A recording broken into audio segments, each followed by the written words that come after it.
One of those saints here is Deb Mickelson. And Deb has been here for how long have you been here now, Deb? Deb's going to get her microphone. Tim, you want to help her with that? Or got it? Okay. How long have you been here at Maple Ridge? Just so I can give them a time frame.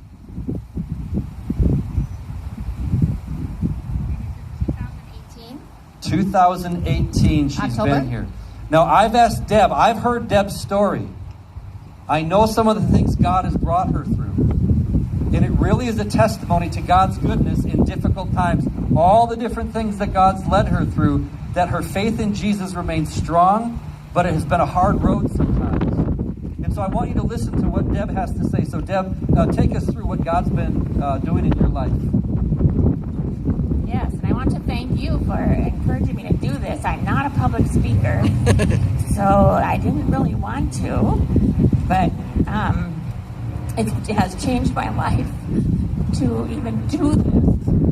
So I looked back through my life and traced everything that happened because I knew I would be here a long time if I told you everything here.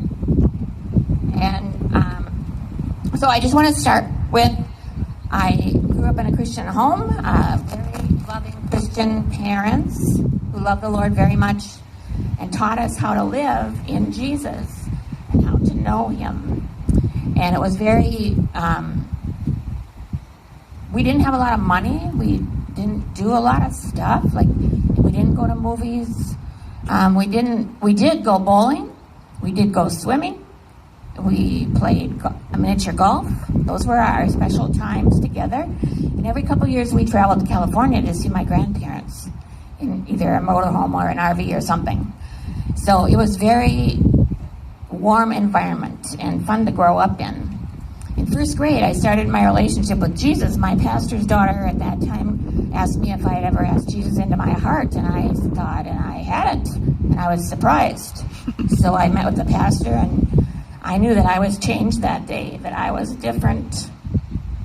I also started piano lessons when I was in first grade, and I want you to listen to how things go, because I was impressed at how God really does work all the way through your life. It's not just instant moments, it's all the way through. So in first grade I started piano. I loved playing the piano. Right from the get-go, I practiced a lot. We had contests and I often won. And I got to play things that weren't just my lesson besides, which was really cool. When I was a small child, I got a Nancy Nurse doll. That was a long time ago. It had a stethoscope. She was dressed like a nurse. And she would say, "May I take your temperature?" and stuff like that. So I just loved her. It was great. Then we started singing. My mom taught me how to sing altos, and my younger sister, Dawn, yes, you know Dawn, she sang the middle part or melody. And then my sister would memorize the chorus and ooh on the verse. She was 5, my sister, youngest. And so we began to sing in church.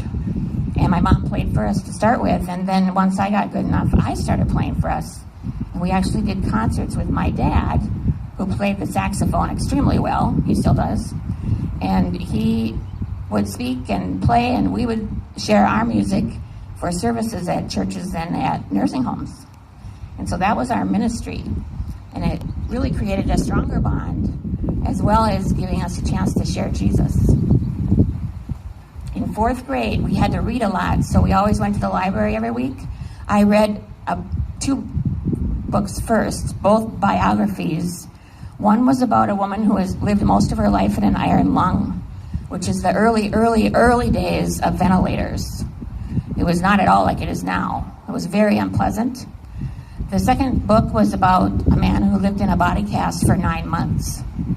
And it was amazing what they both went through, and I loved the diagnoses, how they figured out what was wrong with them. I loved everything, and I thought, I have to be a nurse.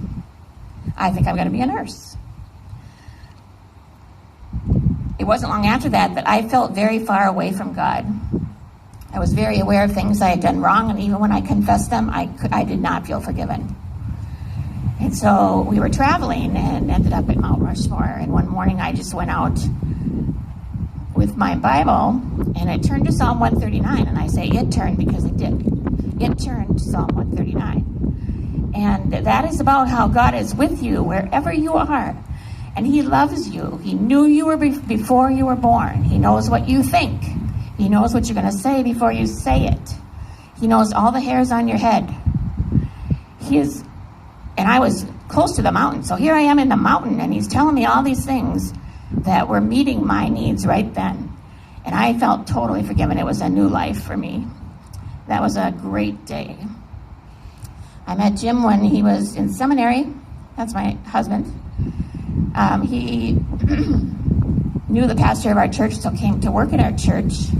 And we started dating, and I was a little nervous because I always said I would never marry a pastor.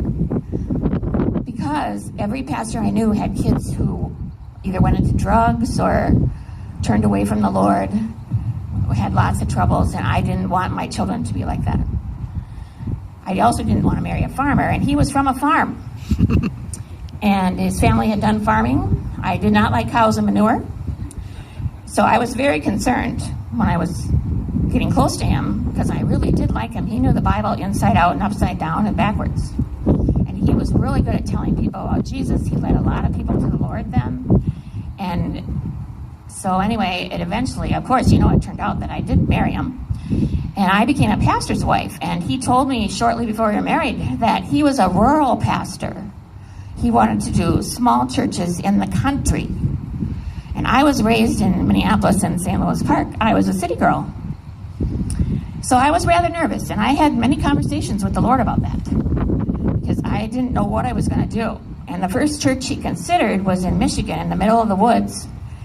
It had wood heat. It was a cabin, and it was down. It wasn't kept up very good. And there was no bathroom on the inside. So I had major talks with the Lord, and I'm talking verbal. Like, I let him know what I was thinking because he knew anyway, right? And my husband, by himself, decided that wasn't the place for us, and I was definitely relieved. And so we ended up going to Canada for our first church, and I thought I would never, ever leave the country, and here I was going to Canada. So I was pregnant with my son, and we found out we were moving. I had my son July 4th, and we moved September 1st to Fort Frances, Ontario, which is right across from International Falls. We had a good 10 years there, and it was very rewarding for us and for them. My kids did really well there. The schools there were still praying in school. The elementary principal was a Christian, and the Christmas programs were about Jesus.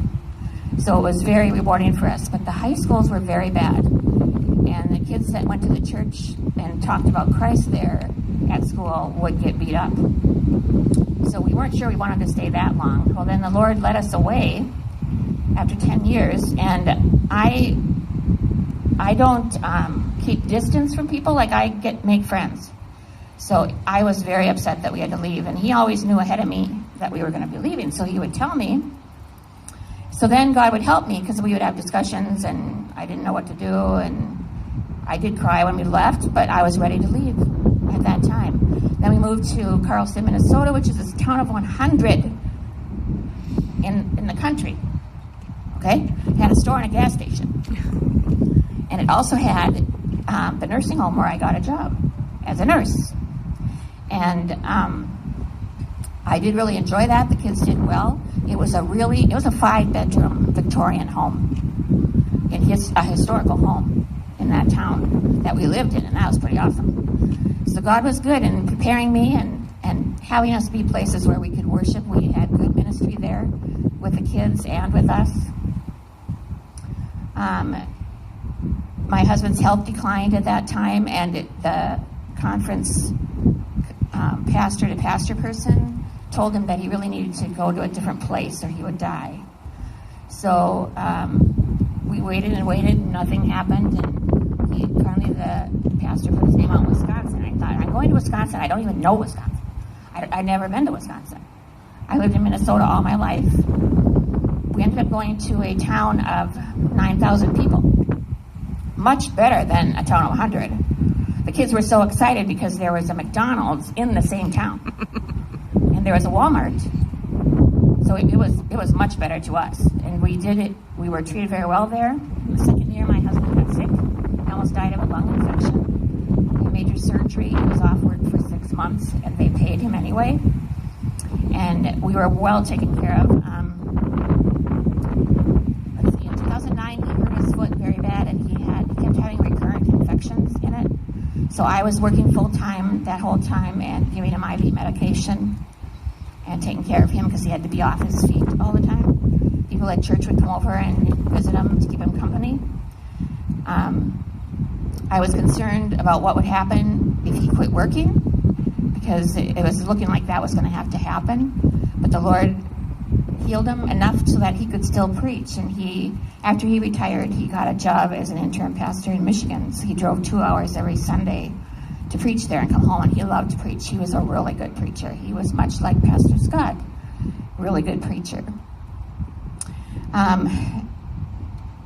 In 2014, we were visiting my dad in the cities here, and on the way to the car, he fell hard on his knees, and it was very hard for him to get up. He couldn't hardly stand, but he didn't want to call an ambulance. So I just waited, and eventually he tried again, and when he tried, he fell backwards, and he had no pulse or respirations. And being a nurse, I looked for somebody to help me. There was nobody there. I ran for my phone, couldn't find my glasses. I can't read my phone without my glasses. I forgot where the emergency button was. So I went back to him, and his eyes were open. And he was smiling his "I love you" smile at me. So I thought he was back. And I said, "You're back. You stay right here, but you're not leaving." And when I turned my back and went back, he had left. He was gone. I started CPR. There was nobody there. 1 second later, I heard a car come in the driveway, and he walked right by me, and he called 911 for me and stayed with me until the ambulance came. Another guy came and volunteered to help me with CPR, so we did it together. The EMTs worked on it for 40 minutes. I had my son on the phone with me. At that time, I had asked Harold to call the family, and they packed up fast and drove. It was a 6-hour trip. So he was very sad when I told them to stop CPR. But if he had lived, he would not have had a happy life. And I knew that I couldn't take care of him. And we had discussed that. The hardest part, besides my son, was telling my daughter. My daughter was in Haiti on a mission trip, and she had asked my dad about going. She wanted to go for a month. And not my dad, her dad, sorry. And she wanted to stay there for a month, and he said, "No, I don't think you should do that." So he said, "Why don't you stay 2 weeks?" And she said, "Well, how about 3?" And he said, "Okay, come back May 31st. May 31st is when he died. He died 4 hours before she came home. On the plane, while she was in the air, someone sent her a text saying, "Sorry about your dad." And so when she got off the plane, that's the first thing she saw. And then we were all there, so she thought he was in the hospital, and I had to tell her that he had died. That was very difficult. It was very hard for her, too. But we had loving family there. Even my son's mother-in-law and their family were down, and we had lots of support. I ended up in the hospital for a while with high blood pressure because of that. There's about a half an hour in that time period. I don't even remember. I woke up in the ambulance, so it was extremely difficult. I'm sure many of you have had experiences similar or worse, because there are lots of bad things happening today. But you know what? I remembered Psalm 139, and I remembered that God was with me. In 2017, I was working on the house. It needed lots of yard work, and I was really getting tired of it. Plus, I was getting tired of working. I've been a nurse for 23 years or something, and I wanted to be done. I talked to my advisor, and he said that I could retire. Hallelujah. I was very happy. So I retired, and then I started visiting my dad more often, and I decided it was time to move to Minneapolis. I could never make that decision before that. I had trouble with that. And I knew that now was time. So I put my house on the market, and it didn't sell, and put it on in May, and I got lots of people going through it, and everybody just loved it, but nobody offered money. So I didn't know what I was going to do. I had many heavy-duty conversations, and by then my conversations with God were out loud. And I was very honest with God because I would get easily frustrated with what I was dealing with. A lot of things I didn't know how to do. The paperwork to buy a new house was overwhelming. My husband did all that before. And I didn't know what I was going to do. And I was getting the house ready. I kept improving things on the house every time somebody looked at it and didn't want to move in. One day I was cleaning again the whole house again because I had somebody coming to look. And I opened the back door and there was mold all the way around the door, on top of the door, in the frame. And I got so angry. I didn't know what I was going to do. I mean, I was sick of it. I had to fix everything. And I yelled at God. I felt bad about that, but he already knew what I was thinking anyway. So it didn't really matter. I asked him what he was doing. I said, this is ridiculous. This has got to stop. What is wrong with you? Why aren't you taking care of me here? And you know what God did?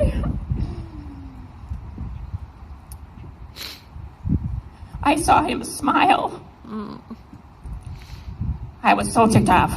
How can you smile? This is not funny. But I knew that God was in control, and he said, everything's going to be fine. And that my husband had said that to me many times. Everything's going to be fine. You're going to be all right. So I accepted it, and I cleaned the mold off, and the mold never came back. And I also forgot to tell you that when those two men showed up to help me when I was trying to revive him, I never saw them again, ever. I think they were from God. And so here I am now in the cities, and I didn't know where to go to church, and I had been to Maple Ridge off and on with my husband when we would be here visiting, and I really liked it. I liked the worship. Worship's great. And then I met Pastor Scott and talked with him, and I knew that this was my place. And I knew that maybe someday I'd be able to play the piano, and now I am. I prayed for that many times because I love playing the piano. Keyboard's okay. Piano's better. But that's just my feeling. I'll do whatever that God wants me to do. And it's because of your praying and your supporting my family through Dawn and Harold. And I thank Randy and Harold for helping me when all things were falling apart. In my new house, I forgot to do an inspection. So I had the furnace die. I had the water heater die. I had water in the garage that soaked up into the drywall, so all the drywall had to be replaced. I had a leak in the wall. I made the wall wet. Turns out it was the fireplace. My car, I had to put lots of money into my car. And I was like, oh my word. Like, this is just continuing on forever and ever. And God and I had discussions, heavy duty. I was very verbal. But God got me through it. And there haven't been any problems except that I locked myself out of my house last week. But that's okay. Those things happen. And God is with me all the time. I'm just excited because I can see God's hand through all my life. And I never noticed that before. And this is awesome. So please follow God. It's the best life ever. It's everything you need. And he's there for you.